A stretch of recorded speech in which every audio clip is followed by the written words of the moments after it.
இந்த மாதிரியெல்லாம் போட்டு நாயடி பேயடி அடிச்சிங்கன்னு வச்சுக்க, ஒரு பையன் உங்களோட T20 சீரியஸ் ஆட வரமாட்டான். என்னையா பண்ணா என் கட்சிக்காரன் ஜாக் ஃபோக்ஸு குழந்தைய போட்டு கமாங்குத்து குத்தி வச்சிருக்கீங்க. ஏம்மா ஏம்மா ஏம்மா 208 ரன் 15 ஓவர்ல அடிச்சு காலி பண்ணிட்டாங்க. இந்த இஷாந்த் கிஷன் பையன் பார்க்க சூட்டியா இருக்குது. ஆனா இது இன்னொரு அபிஷேக் சர்மாடாயாபா நியூசிலாந்து பவுலர்ஸ போட்டு சும்மா நாயடி பேயடி அடிச்சிட்டான்டா சாமி. போன மேட்ச் என்னோட அண்ணா அபிஷேக், இந்த மேட்ச் என்னோட அண்ணா கிஷன். காவியாக்கா சந்தோஷமா இருக்கியா?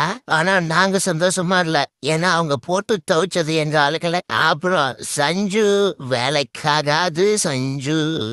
அவுட் ஆஃப் ரன்ஸ்ல அவதிப்பட்டு இருந்த ஸ்கைய ரன்ஸ் சும்மா வாரி கொடுத்து காப்பாத்தி போட்டாங்க. ஸ்கைய அவுட் ஆஃப் ரன்ஸ்ல இருந்து காப்பாத்தின பெருமை ஜாக் ஃபோக்ஸ். எஸ் ஆரும் சிஎஸ்கே